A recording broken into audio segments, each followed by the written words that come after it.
If we look at students merely through an academic lens, then we really have missed the mark. The other part of the equation, I think I already said that. Maybe I didn't. Okay, let me try one more time, see if I can do any better. All right. As educators, we certainly want to be skilled in how we teach our students and what we teach our students. But of equal importance is really knowing our students as individuals. If we look at our students through merely an academic lens, then we really have missed the mark. The other part of the equation is knowing and building relationships with our students. The notion of being colorblind is really a disservice to children. What it is saying, in fact, is that race and all of its implications that it has on life experiences really doesn't matter. As educators, we need to not only recognize the unique aspects in our students, we need to nurture and celebrate those aspects. This celebration comes through building true relationships with kids. As you listen to these video clips on self-discovery, listen to where each child is on his or her journey of self-discovery.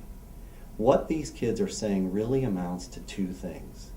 One, they just want to be known, and two, they just want to be valued. Awesome. Okay, whenever you're ready. In Mason City Schools, we are blessed to have a wide diversity of races, of religions, of cultures, and of beliefs.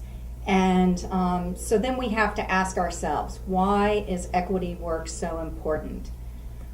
All of our students have only 1 year at 2nd grade or only 1 year in 10th grade. And so it's really critical that we as educators keep this charge in mind and we think about what is the best way that we can help them achieve academically, socially, emotionally. In other words, our charge is to help our students become their personal best. And equity is a part of that. We have to be very intentional about about access for students and making sure that no student is left behind or is hindered by their race, their religion, their socioeconomic status, or their beliefs or cultures. I think it is our job as educators to inspire hope in students. Hope is one of the factors that is most influential in how a student approaches college or approaches life. As educators, we have a tremendous responsibility, and we can also have a tremendous impact on students and on their sense of hope and on their sense of efficacy. And that's why this diversity work is so important.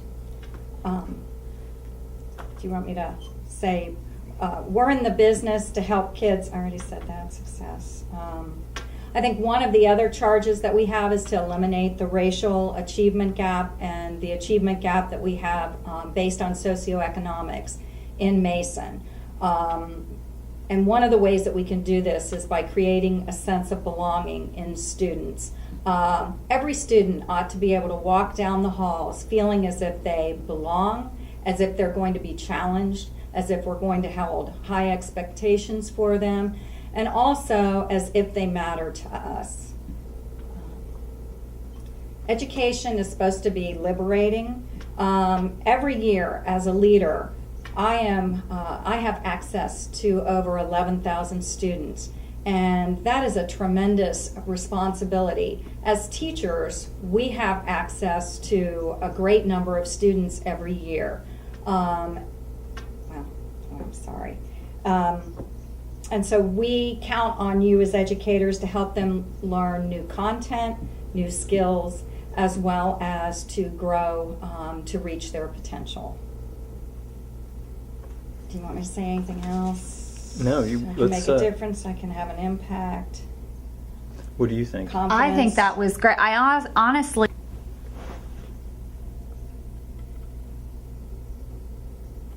All right. We're blessed to have a rich variety of cultures. I'm sorry. Could you start over there? Okay. We're very blessed in Mason to have a rich variety of cultures, of races, of socioeconomic. Well, I don't want to say socioeconomic. Okay. So I'll start over. Sorry about that. We're very blessed in Mason to have a wide variety of cultures, of races, of beliefs, and of religions within our schools. And it's our responsibility to make sure that each student feels a sense of efficacy, that we help them grow academically, socially, and emotionally each year, that we create a sense of belonging in our students. Each student needs to feel as if he or she can walk down the halls and they belong, they're cared about, they're important to us. One of the ways that we can, Go. Keep going. Okay. All of the kids deserve to feel as if they're part of an outstanding educational system and as if we hold high expectations for them, but also that we care about not only their academics but their well-being. All of our kids, as we learn about diversity, as we learn about equity, as we learn to celebrate cultures and to understand one another, all of our kids are enriched. Is that enough? Do you want me to say? Yeah. I think that's great. I think we've got.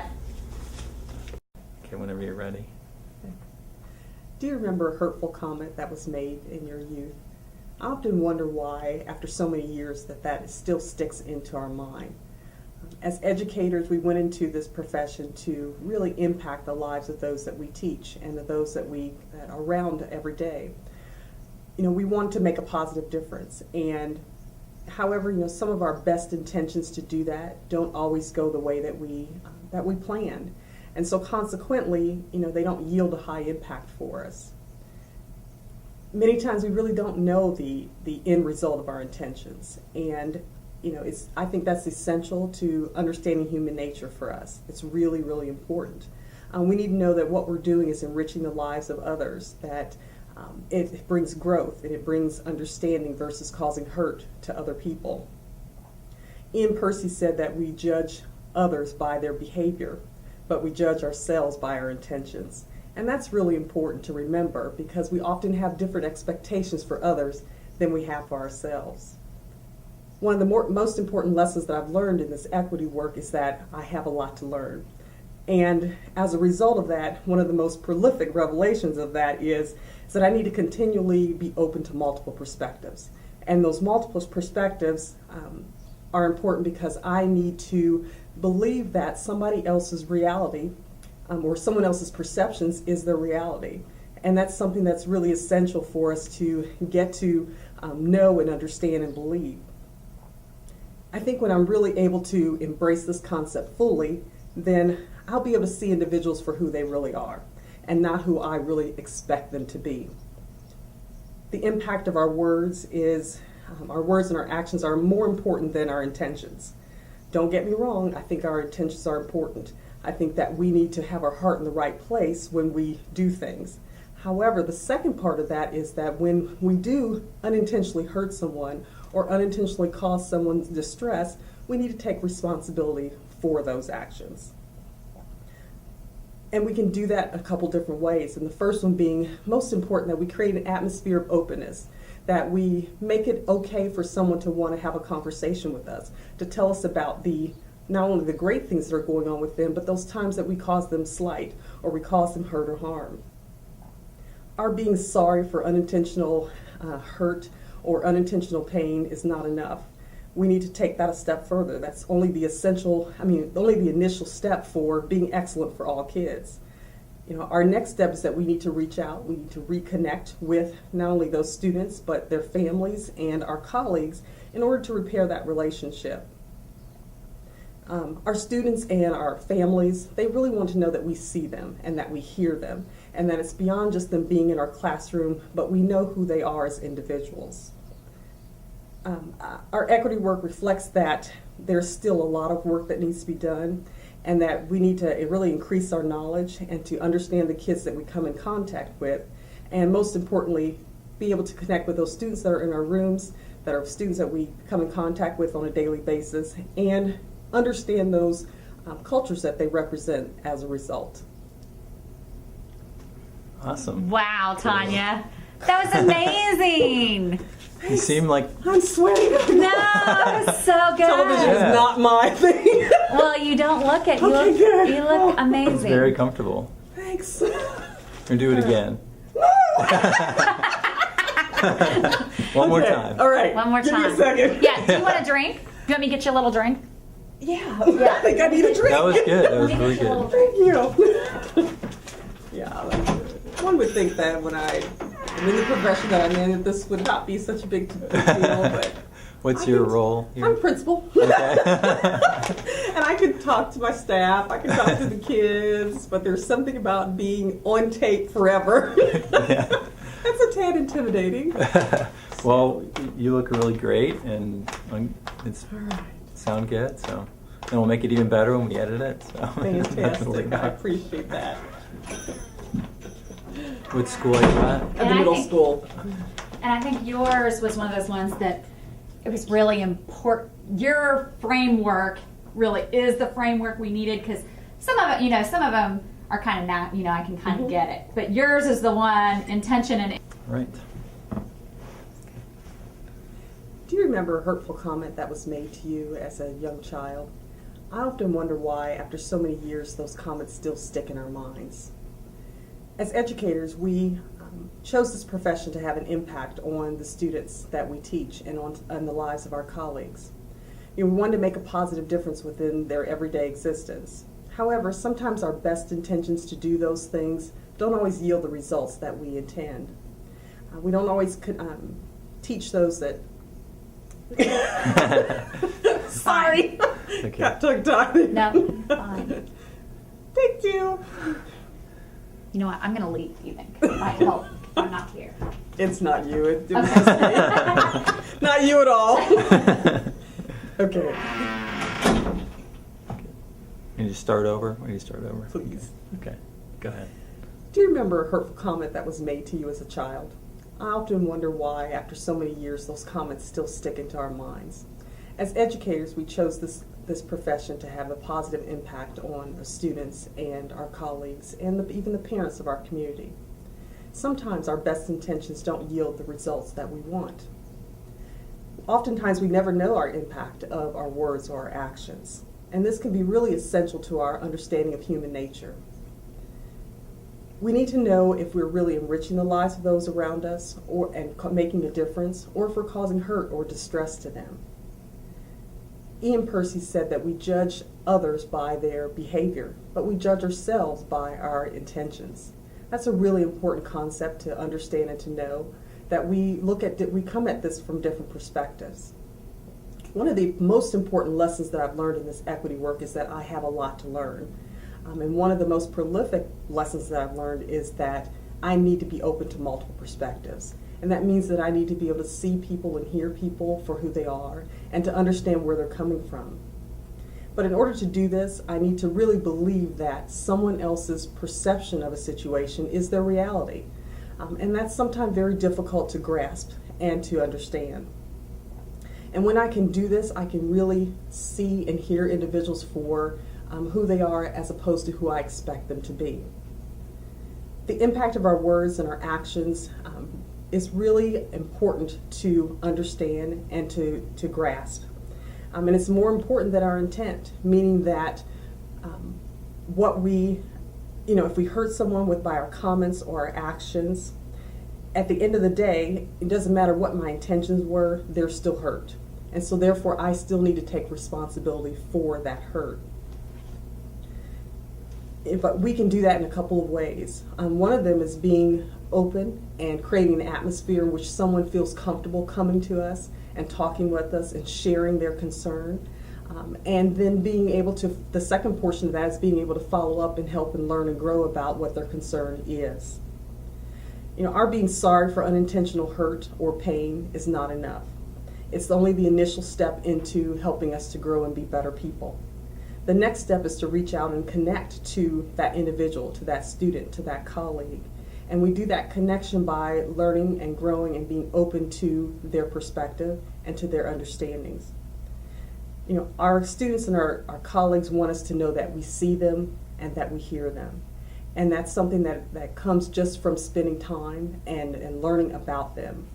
this equity work has shown me that there's still a need for a lot of increased knowledge about our students as individuals and the various cultures that they represent. Awesome, great. And not Tracy. People tend to do that, so. Okay, whenever you're ready. Okay. Inclusion. Inclusion is seen as a universal human right. It embraces all people, regardless of race, gender, disability, medical, religion, or other needs. It has equal access and opportunities for all. It's getting rid of discrimination and intolerance and removal of barriers. It affects all aspects of social functioning. When the students and the, sorry. Okay, just keep going. Okay. In the videos that are provided about inclusion, students will often refer to feeling words such as being happy, being cared for. There's an emphasis on friends, having adult friends, and having peer friends when they feel included, fitting in, belonging, being liked, being accepted. And when they're included, they look forward and are excited to being at school. Exclusion is a deliberate act of omission, the act of forcing someone or something out. When students feel excluded, they often will use words like, I was lonely, I was scared, and I was left out. Adults can make an impact on students being included. They can acknowledge and speak to students when they see or suspect that a student is being excluded. They allow an opportunity for that student to have a voice. They facilitate opportunities to include all students. They are strategic in making opportunities available to students. They reach out and acknowledge a student and personalize their interaction. They recognize the student as an individual with contributions to be made. They find ways to celebrate and share about individuals' backgrounds through the choice and in a safe environment for the student. They observe when a student is in a group or class as the only representative of a culture. They are sensitive to the needs of that individual student and find ways to proactively avoid the isolation of a student so that they are included. We are beyond the legal limits of inclusion. As adults and educators, we have a responsibility to ensure a deep sense of inclusion for all. It's hard not to look at you guys. Yes, I know. No, that's good. That Because was I'm used good. to speaking to not. To be long. Okay. Yeah. And if you just talk about, especially like Okay. when you get Okay, Inclusion. go ahead. No. well, and I'll put it up here. So No, I'll let's try it. Try it Do there. you really need it? No. Okay, yeah, just keep going. Let's Okay. try it. Let's try just go with the flow, see how it works. Okay. Okay. Inclusion is a universal human right.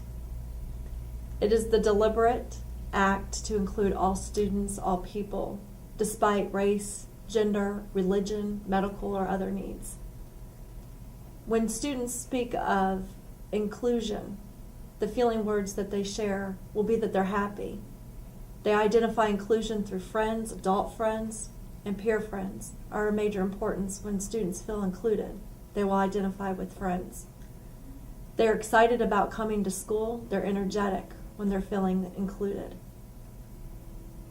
Exclusion is a deliberate act of omission, deliberately excluding people from, sorry. Okay, go. That's Okay. good. That's good. Okay. Yeah. Exclusion is omission. It's a deliberate act of leaving someone out. When students have references or experiences where they have felt exclusion, they will often identify with loneliness, being left out, being scared, hesitant, and not a lot of confidence when they talk about exclusion. We as adults have a responsibility and can strategically help our students to feel included. We can create opportunities strategically for our students to feel included. We can help to identify, observe, to see if students are being deliberately excluded. And we address those, and we help students to find their voice. As adults, when we get to know our students as individuals and identify them and personalize with them, it helps to not only model that we are including them, but also to make them feel included as the adult. As adults, sorry. Okay. um, That's good. Yeah, Very good. you've done. Great. I think that's really good. Yeah. Do you want to And I'll just- conclude with something? yeah, do I'll you just want to conclude with the end. Okay. Yeah. And the one thing that you've said, but I think exclusion can be more than just deliberate. You know, I think sometimes kids feel like when you hear kids sometimes feel excluded and it may be not. Okay. Exclusion can be the deliberate act of omitting and leaving someone out. Oftentimes, students can also identify with being excluded even if it's not deliberate.